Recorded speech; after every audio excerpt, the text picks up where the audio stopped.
हाँ जी साहब, नमस्कार। आप सभी को प्रणाम। जय गुरु महाराज, जय हिंद।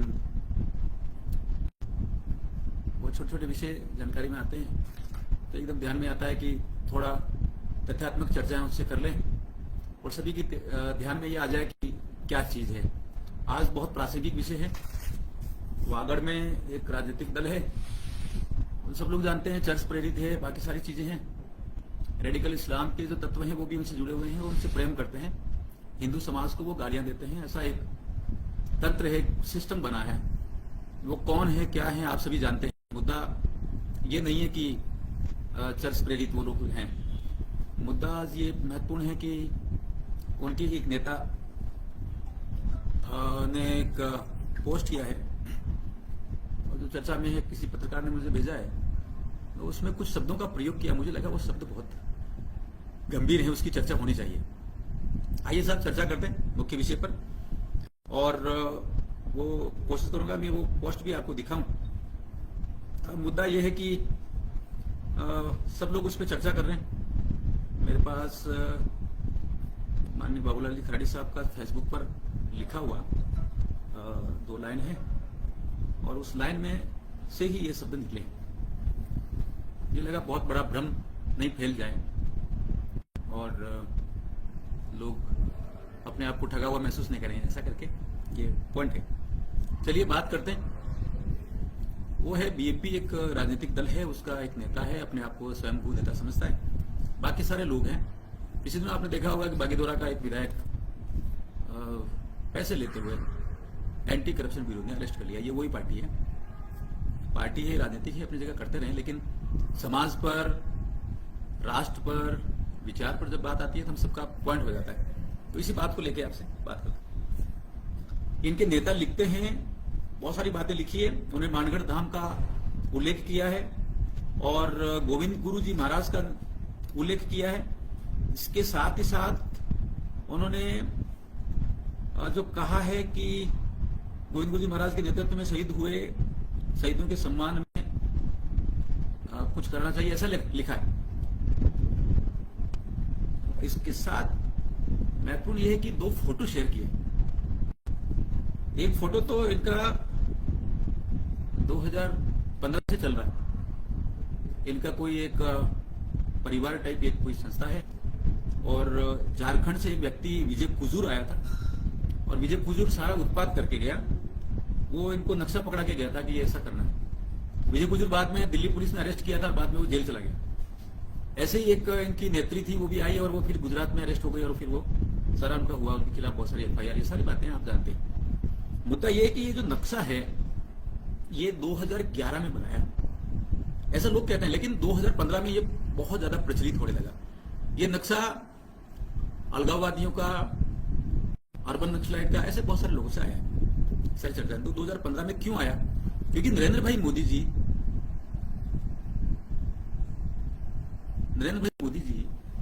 सरकार में आ गए। तो सरकार में आने के बाद तो बहुत सारी बातें हो जाती है, तो दुनिया देख रही है, बहुत सारे लोगों ने देखा।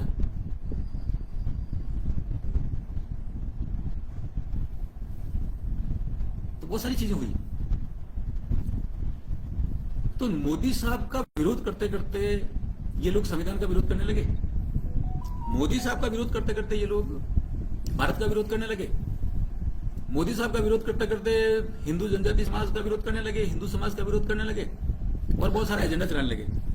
उसमें जो शब्द जो काम में लिए हैं उस पर आते हैं। ये जो पोस्ट है उसमें कोई एक अलगाव पैदा करने वाला विषय तो है ही, लेकिन इसमें भील कंट्री शब्द काम में लिया है।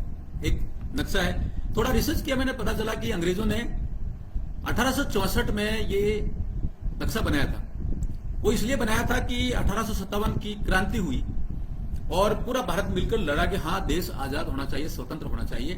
और फिर अंग्रेजों ने कैची काटना शुरू किया, उनका समाज को तोड़ो, देश को तोड़ो, डिवाइड एंड रूल, ये सब कुछ करना शुरू किया।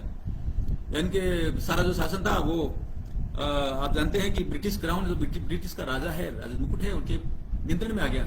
उस टाइम ये नक्शा बना था, भील कंट्री। ये कंट्री कौन सा है?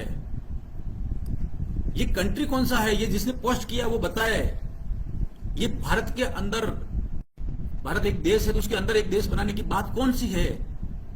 ऐसे बात करने की क्या जरूरत पड़ गई? ये सारी चीजें तो जैसे कंट्री शब्द काम में लेते हैं, सब ध्यान आ गया कि बस ये तो पूरा अलगाव से भरे पड़े हैं और अंग्रेजों का नक्शा शेयर कर रहे हैं। अंग्रेज कुछ और नहीं बल्कि चर्च की सरकार थी। जहां जब इनकी छावनी होती थी वहां चर्च बनता था, एक दूसरे को ये समर्थन देते थे और देश को, भारत को सांस्कृतिक रूप से खत्म करने का षड्यंत्र लेकर आए थे अंग्रेज और उस बात को आगे बढ़ाए। बहुत सारे रिसर्च हैं, आप पढ़ें इसमें कि किस प्रकार से इन्होंने उत्पाद किए हैं और वो एक नक्शा पकड़ा के चले गए। इनको वो तो छोड़ के चले गए, लेकिन अंग्रेजों के नक्शे को चलाना, इसका मतलब यह कि अंग्रेजों के नक्शे कदम पर चलना है। तो क्या बीएपी अंग्रेजों की पार्टी हो गई? अंग्रेजों का जो एक ब्रांच थी, पॉलिटिकल ब्रांच, रिलीजियस ब्रांच, वो सारी जो चीजें थी, बोलते हैं कि सेना के जो भाग होते हैं उसमें एक भाग जो है वो चर्च भी माना जाता है ये औपनिवेशिक सत्ताओं का। तो ये उस ब्रांच का नक्शा आगे बढ़ाते हुए निकले। अंग्रेजों का नक्शा शेयर करना मतलब सीधी बात है अंग्रेजों के नक्शे कदम पर चलना। चलिए साहब, ये सारे बातें करने लगे। अब अंग्रेजों की बात करते करते इन्होंने 3-4 गलतियां की है। ये समाज को समझना बहुत जरूरी है। भारत की जब बात करते हैं तो संविधान की बात करते हैं, क्योंकि एकता और अखंडता भारत का है और ये एकता और अखंडता को तोड़ते हुए नजर आ रहे हैं। तो ये संविधान विरोधी हुए, संविधान विरोधी हुए, एकता के विरोधी हुए। और साहब देखिए, ये आगे जाकर संविधान विरोधी जब हो गए तो साहब हमारी जो सार्वभौमिक सत्ता है उसके विरोधी हो गए। मानगढ़ के नायकों ने जो आंदोलन किया वो भगवान शिव को केंद्र में रखकर किया। भगवान शिव, आराध्य देव जनजातियों के, भारत के नटराज, आदिदेव, बहुत सारे नाम है उनके। तो भगवान शिव की व्यवस्था के केंद्र में रखकर वहां गीत गाया गया, भूपेटिया नहीं मानो रे नहीं, मैं तुझे नहीं मानता, तेरी सत्ता को नहीं मानता, तेरे जो कारनामे उसको नहीं मानता, तेरा जो मजहब है, रिलीजन है, चर्च है, उसको नहीं मानता। ये किसने गीत गाया? मानगढ़ के नायकों ने गीत गाया। मानगढ़ के नायक जब ये गीत गा रहे थे तो वो एक बात बोल रहे थे, दिल्ली में मारी कलम है, बुरेटिया ने मानू रे ने। बुरेटिया तुझे नहीं मानने वाला, दिल्ली में मेरी कलम है। अर्थात दिल्ली भारत की राजधानी है और मैं भारत की बात करता हूं, मैं भारत का रहने वाला हूं, भारत की बात करता हूं। हे प्रीत जहां की रीत सदा, मैं बात वही दोहराता हूं, भारत का रहने वाला हूं, भारत की बात दोहराता हूं। लेकिन ये जो नेता है, ये नेता अलगाव पैदा करते करते अंग्रेजों का मित्र निकला। अंग्रेजों का मित्र निकलते निकलते ये चर्च का मित्र निकला। वो चर्च का मित्र निकलते निकलते जिन आतंकवादियों ने, जिन अंग्रेजों ने भील नायकों की मानगढ़ धाम पर हत्या की थी, उसका मित्र निकला। ये राजनीतिक स्टंट करता करता ये नेता तो फर्जीवाड़े के अंदर फंसता हुआ नजर आया। स्वतंत्रता का जो आंदोलन हुआ उसके खिलाफ ये व्यक्ति खड़ा हो गया। ये कौन है? कमेंट बॉक्स में जरूर कहिए। गाली गलौज करने से काम नहीं चलने वाला है। बहुत सारी बातें आप कर सकते हैं, लेकिन आप ये समझिए कि हम जब बात कर रहे हैं तो उस एक राजनीतिक दल की बात कर रहे हैं जो संविधान के विरोध में है। क्यों? क्योंकि भारत माता का जो नक्शा है, भारत माता की जो भूमि भूखंड है, उसको वो अंग्रेजों के नक्शे से दिखाना चाहता है, उसको अलग करना चाहता है, एक अलग देश बात करना चाह रहा है। भील कंट्री की बात कर रहा है। ये कंट्री कौन सी है? थोड़ा अंग्रेजी में पढ़ो, थोड़ा संस्कृत में पढ़ो, हिंदी में पढ़ो, तेलुगु में पढ़ो, कन्नड़ में पढ़ो, मलयालम में पढ़ो, असमिया में पढ़ो, किसी में भी पढ़ो, लेकिन ये समझ में आता है कि कंट्री का मतलब है कि भारत में ही एक अलग देश बनाने की कोशिश आपके मानस पटल पर छप चुकी है। आप पकड़े गए हो महाराज। आप वैसे ही काम कर रहे हो जैसा अलगाव करते हैं, खालिस्तानी करते हैं। आपके ऊपर राजद्रोह, देशद्रोह के ठप्पे लग चुके हैं। चलिए आइए, ये सारी बातें तो हो गई, लेकिन ना थोड़ी मानगढ़ का उल्लेख किया तो मानगढ़ के इतिहास आपको बता देते हैं। मानगढ़ जो धाम आंदोलन हुआ 1913 में, वो आंदोलन अंग्रेजों के विरोध था। अंग्रेजों के विरुद्ध जब था तो अंग्रेजों का नक्शा क्यों शेयर कर रहे हो महाराज? दूसरी बात, भगवान शिव के अनुयायियों का आंदोलन था। वो धाम है, और धाम का मतलब होता है धूणी, जहां पर रमी जाती है, जहां भजन मंडली होती है, जहां यज्ञ हवन होता है, उसे भगवान शिव का स्थान कहते हैं। जब भगवान शिव के स्थान पर भील नायक, भील भगत, भील अनुयायी अंग्रेजों के विरुद्ध जब संघर्ष करते हैं तो अंग्रेज वहां आ जाते हैं और दनादन गोलियां चलाकर जनजाति नायकों की हत्या करते हैं, नायक नायिकाओं की। धूणी तपे तीर, कभी फुर्सत मिले तो हरिराम मीणा जी का नोवेल पढ़ के देखिए, वहां तीर तप रहे थे उस धूणी में। उस धूणी को अपवित्र किया। आज भी वहां पर साक्ष्य हैं, वहां जाके देखिए मोर्चा घाटी क्या होता है। और वो धूणी आज भी है, पावन धूणी। हम हिंदुओं की धूणी है, और वो जो धूणी है उसको अपवित्र करने का जो कुकृत्य किया वो चर्च के लोगों ने किया, अंग्रेजों ने किया, अंग्रेजों की सेना ने किया। और ये जो व्यक्ति है डूंगरपुर बांसवाड़ा से जो सांसद चुन के आया गलती से, वो व्यक्ति अंग्रेजों के साथ खड़ा है। कितना कुकृत्य करेगा भैया? थोड़ा अंग्रेज समझ ले, अंग्रेज मान ले, फिर वो अंग्रेजी बोलने लग जा, फिर चले जाओ। क्या नाटक कर रखा है ये? अच्छा, मालगढ़ धाम की जब बात करते हैं तो अपवित्र कर दी धूणी और हत्या कर दी महान, बहुत बड़ा बलिदान हो गया वहां, शहादत हो गई इस बात के लिए, देश की स्वाधीनता के लिए।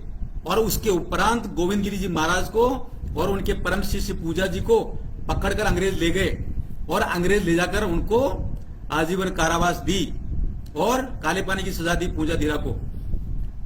और फिर आप जानते हैं, देश की बात के लिए गोविंद गिरी जी महाराज ने जो कहा वो अंग्रेजों को भगाने के लिए कहा। वो कहा, उनके मित्र जो सामंत थे उनके विरुद्ध में कहा, वो बेगारी और ये सारी कुप्रथा थी उसके खिलाफ कहा और अंग्रेजों को ललकारा है। ऐसे ललकारने वाला व्यक्ति कौन होता है? स्वाभिमानी होता है, राष्ट्रभक्त होता है। तो भील भगत वहां सारे के सारे राष्ट्रभक्त हैं, लेकिन उन राष्ट्रभक्ति के विरोध में यदि कोई अंग्रेजों के नक्शे को शेयर करता है तो क्या वो अंग्रेजों का चेला हुआ या नहीं हुआ? ये बात आप सभी निर्णय कर लीजिए। हाँ, आप कुछ भी बोल के, कुछ इनके चेले, इनकी टोटल संख्या 20 से 25 है, ये सारे युवाओं को भड़का रहे हैं, बाकी सारी चीजें कर रहे हैं, वो बात अलग है। वो केवल भारत के संविधान के विरोध में कर रहे हैं, इसकी ज्यादा कुछ भी नहीं है। अच्छा, एक बहुत महत्वपूर्ण है कि आपका मानगढ़ धाम के विरोध में होकर, भील भक्तों के विरोध में होकर, स्वाधीनता आंदोलन के विरोध में होकर तो आप चल पड़े। गोविंद गिरी महाराज की बात को आपने माना नहीं, और अंग्रेजों की बात मानकर आप एक शब्द लेके बैठे हो, और वो शब्द है अंग्रेजों द्वारा गढ़ा गया। और गोविंद गिरी जी महाराज के विरोध में राष्ट्रद्रोह, राजद्रोह का मुकदमा दायर करने के लिए जो शब्द गढ़े थे, उन शब्दों को लेकर आपकी राजनीति नहीं चल सकती। अगर चलाओगे तो अंग्रेजों के चेले कहलाओगे, अंग्रेजों के चेले आप हो। इस बात को जरूर ध्यान में रखिएगा। इसलिए अंग्रेजों का नक्शा, भील कंट्री, भील देश बताकर भारत की संप्रभुता, एकता और अखंडता के विरोध में मत जाइए। राजनीतिक स्टंट अपनी जगह पर है, लेकिन ये मूर्खतापूर्ण आपका कुकृत्य समाज, राष्ट्र, चिंतन, संस्कृति कभी भी स्वीकार नहीं करेगी। चलिए कुछ बात और कर देते हैं, ये इनके करने के पीछे क्या कारण हो सकते हैं। मुझे ऐसा ध्यान में आया है कि नरेंद्र भाई मोदी जी ने महान जनादेश प्राप्त करते हुए भारत के लोकतंत्र के अनुसार, संविधान की व्यवस्था के अनुसार जब तीसरी बार केंद्र में सरकार बना दी और माननीय प्रधानमंत्री जी के रूप में वो काम कर रहे हैं, तो उन्होंने 4-5 बड़े काम किए जनजाति समाज के लिए। जनजाति समाज के लिए उन्होंने प्रधानमंत्री जनमन योजना चलाई है, जो 24,000 करोड़ की है। 24,000, थोड़ा बिंदी लगा के देखिएगा। और इस योजना से भारत की जितने पीवीटीज हैं उनके लिए सारा सैचुरेशन का काम होगा, एकदम जितनी समस्या सबका निराकरण होगा। दूसरा और महत्वपूर्ण, धरती आबा जनजातीय उन्नत ग्राम अभियान, लगभग 5 करोड़ जनजाति समाज तक जाएंगे। उनका जितनी भी समस्या सभी का निराकरण होगा, विकसित भारत के अनुरूप रचनाएं होंगी। सारा काम हो रहा है। अभी मैं सलोंबर से आया हूं, धरती आबा के तहत वहां 10 छात्रावास खोलने की स्वीकृति भारत सरकार से प्राप्त हो गई है। आप कल्पना कीजिए ऐसे पूरे देश भर में कितना काम हो रहा होगा। और धरती आबा जनजातीय उन्नत ग्राम अभियान की जो साइज है रुपये, वो 79,000 करोड़ रुपया है। जनजातियों के गौरव की यदि बात करें तो भगवान बिरसा मुंडा, जिन्होंने ये कहा था कि पर धर्म से बढ़िया है स्वधर्म, वे हमारे स्व के प्रतीक हैं। महत्वपूर्ण बात और है, वे स्व के प्रतीक तो हैं ही, लेकिन अंग्रेजों को ललकारने वाले, अंग्रेजों के खिलाफ लड़ने वाले हमारे आदर्श हैं।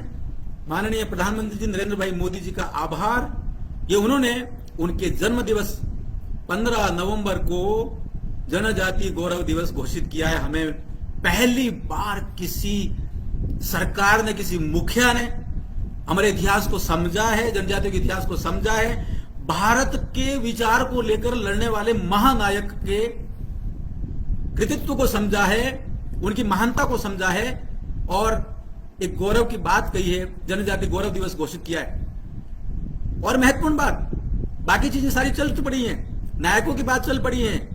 जनजाति गौरव नाम की पुस्तक लिखी जा चुकी है, भारत सरकार के IGNCA द्वारा लॉन्च हो चुकी हैं। और इस दौर में बहुत सारे विकास के काम जब हो रहे हैं, सभी समस्याओं का निराकरण हो रहा है, तो अब जनमत किसकी तरफ? माननीय नरेंद्र मोदी जी की तरफ, भाजपा की तरफ, NDA की तरफ। तो उसके विरोधी क्या करेंगे? सो विरोधी पकड़ेंगे अंग्रेजों का एजेंडा, जैसा कि BJP ने पकड़ा है। ये पकड़ वकड़ की जो क्रियाकलाप चल रही है, ये आपको औपनिवेशिक सत्ता का प्रेमी बना रही है। आप चर्च के एजेंट बनते चले जा रहे हो। एजेंट समझते हो ना? क्यों कह रहा हूं ऐसा? क्योंकि आप the Catholic church of Ranchi का एजेंडा लेके घूम रहे हो, अलग धर्म कोड का। ये पादरी वेरियरी एल्विन का है, थोड़ा पढ़ लीजिए, समझ लीजिए। और आप रेडिकल इस्लाम का एजेंडा लेके चल रहे हो। आपके कार्यकर्ताओं की बड़ी संख्या जो रेडिकल इस्लाम से है। और आप जब छंगुर बाबा धर्मांतरण का काम करते हैं तो उसके पक्ष में नजर आते हो। आपके बहुत सारी ऐसे एविडेंसेस हैं और लगता है कि आप धर्मांतरण का एजेंडा चला रहे हो। वो एक बात और महत्वपूर्ण, जनजाति समाज स्वतंत्रता के बाद पहली बार 22 राज्यों में एक आंदोलन कर रहा है। उस आंदोलन का नाम है डिलिस्टिंग आंदोलन। जिस प्रकार से SC में धर्मांतरित लोग नहीं हैं, उनको SC की परिभाषा से बाहर कर दिया गया है बाबा साहब ने, वैसा ही SC में भी होना चाहिए। और ये आंदोलन समाज कर रहा है, लेकिन BJP, BTP और इनके चेले चपाटे सभी के सभी डिलिस्टिंग आंदोलन का विरोध कर रहे हैं। जनजाति समाज के संवैधानिक हक की बात को नकार रहे हैं और गठजोड़ कर रहे हैं अनुसूचित क्षेत्र के बाहर के लोगों के साथ। ये सारे एविडेंस समाज के सामने आ चुके हैं और सारी बातें पता चलती जा रही है। आपका जनमत खिसकता चला जा रहा है। राजस्थान में आपके MLA पैसे लेते हुए ट्रैप हो रहे हैं। आपका एक व्यक्ति खेरवाड़ा में लोगों के साथ वसूली करते हुए पकड़ा गया है, उसके खिलाफ FIR हुई है। आपके खिलाफ बहुत सारे क्रियाकलाप में युवा पत्थरबाज बनने से ना कह रहा है। आपने 2 आदिवासी बालकों को गोली मरवाकर काकरी डुंगरी कांड में खत्म कर दिया है। आपके चेले चपाटे पेपर आउट प्रकरण में सम्मिलित हैं। बाबूलाल कटारा आपका अपना चेला है, आपका अपना दार्शनिक है। ये सारे विषय जब समाज के सामने आ रहे हैं तो समाज जागरूक होकर BJP और BTP के चंगुल से बाहर निकलकर सोचने लगा है। तो ऐसे स्टंट करने के लिए ट्विटर पर फोटो डाल रहे हो तो ये नहीं चलने वाला है महाराज। एक महत्वपूर्ण बात है, जिस प्रकार से माता बहनों के सिंदूर और मंगलसूत्र की बात करते हुए आप पकड़े गए हो, आप चर्च के एजेंट सिद्ध हो चुके हो। इसलिए कृपया नरेंद्र मोदी जी की विचारधारा सबका साथ, सबका विकास, सबका विश्वास और सबका प्रयास के साथ जुड़िए। विकसित भारत 2047 के सपने के अनुरूप समाज को काम करने दीजिए। अशांति मत फैलाइए, भ्रम मत फैलाइए, भेद पैदा मत करिए और धर्मांतरण की गैंग के साथ गठजोड़ मत करिए। समाज की संस्कृति को खत्म करने की साजिश मत करिए, ऐसा आग्रह है। बाकी सारी बातें अलग अलग ढंग से अलग अलग मंचों पर करेंगे। लेकिन फिलहाल मैं अपनी बात को यहां पर समाप्त करने से पहले जो कुछ भी मैंने 4 बातें कही आपके सामने रख रहा हूं। ट्विटर पर जो फोटो आया, जो एक अलगाव का फोटो तो आया ही आया, लेकिन उसमें भील कंट्री कहा है। वो कंट्री भारत के संविधान के विरोध में है। ये उन लोगों का फोटो है जिनको 15 अगस्त 1947 को देश से भगा दिया था सुभाष चंद्र बोस ने और सभी क्रांतिकारियों ने। वे विदेशी लोग थे, आक्रांता थे, आतंकवादी थे, उनको भगा दिया। उनकी बात को आप कृपया नहीं चलाएं। दूसरी बात, देश की एकता और अखंडता के विरोध में यदि जाओगे तो आप निश्चित रूप से राष्ट्रद्रोह कर रहे हो, और यह राष्ट्रद्रोह समाजद्रोह भी है और संस्कृति के नाते शिवद्रोह भी है। इस तरह का मत करिए। और इन सारे चंगुल में फंसते हुए, चर्च का एजेंडा चलाते हुए आप जिस प्रकार से डिलिस्टिंग मूवमेंट का विरोध कर रहे हो, यह आपका आत्मघाती निर्णय है, कृत्य है, कुकृत्य है। कृपया इसके मार्ग में ना आइए। और चौथा, जिस प्रकार से आप कोटे में कोटा सुप्रीम कोर्ट द्वारा, भारत सरकार द्वारा लागू करने की स्थिति बनी है, उस स्थिति के विरोध में जाकर आपने जिस प्रकार से कुंभलगढ़ में श्री राम मीणा को, उदयपुर ग्रामीण में बांगड़ी को और एक गुर्जर मैडम को, और जिस प्रकार से डॉक्टर जितेंद्र मीणा को आपने अपने साथ जोड़ा है, ये दिखाता है कि आप अनुसूचित क्षेत्र के दुश्मन हैं, उसके विरोधी हैं। और एक बात और, जिस प्रकार से स्वतंत्रता स्वाधीनता आंदोलन के दौरान मानगढ़ धाम पर शिव भक्तों ने जो आंदोलन किया था, वो भारत की माटी का आंदोलन था। कृपया करके अंग्रेजों का फोटो, अंग्रेजों के नक्शे का फोटो शेयर करके, अलग देश का फोटो शेयर करके मानगढ़ धाम के आंदोलनकारियों को, शहीदों को कृपया बर्बाद नहीं करें, बदनाम ना करें, उनको नीचा दिखाने की कुकृत्य नहीं करें। और आखिरी बात, आप राजनीतिक स्टंट भले ही कर लीजिए, परंतु जनमत, जनादेश, आम जन समाज, हिंदू समाज, सबका साथ सबका विकास, हम सभी समझ चुके हैं कि आप एजेंटगिरी कर रहे हैं पादरी वेरियर एल्विन के विचारों की। इसलिए समाज जागरूक होकर आपको नकारता है, और नकारने का परिणाम आपको मैं बता देता हूं। सलूम्बर में, सेमारी में आपका खाता नहीं खुला, और सलूम्बर में भी आपका नहीं खुला, और मोटा गांव में भी आप जाके देख लीजिए, वहां पर भी आपको कुछ नहीं मिला। केवल छोटा मोटा ये दिखा के, जोर जोर से बोलकर, ज्यादा जोर से बोलने से सत्य जो है वो छुप नहीं जाता, और आपका असत्य सत्य में बदल नहीं जाता। ये बात आप जरूर ध्यान रखिएगा। बाकी आप सभी समाजजन उपस्थित हुए, बात सुनी, आप सभी का आभार करते हुए मैं पुनः आग्रह करूंगा कि जो नक्शा शेयर किया गया है वो आतंकवादियों का नक्शा है, वो अंग्रेजों का नक्शा है, औपनिवेशिक सत्ता का नक्शा है, और भारत के संविधान के विरुद्ध देश को तोड़ने वाला नक्शा है। कंट्री कहकर भारत माता का अपमान किया गया है, यह ठीक नहीं है। इसको शेयर करने वाले समझ जाएं। बाकी अन्य मंच पर किसी और दिन किसी और विषय पर बात करेंगे। आप सभी को राम राम करते हुए, जय हिंद करते हुए, भारत माता की जय करते हुए अपने शब्दों को विराम देता हूं। नमस्कार, जय हिंद, जय भारत, प्रणाम।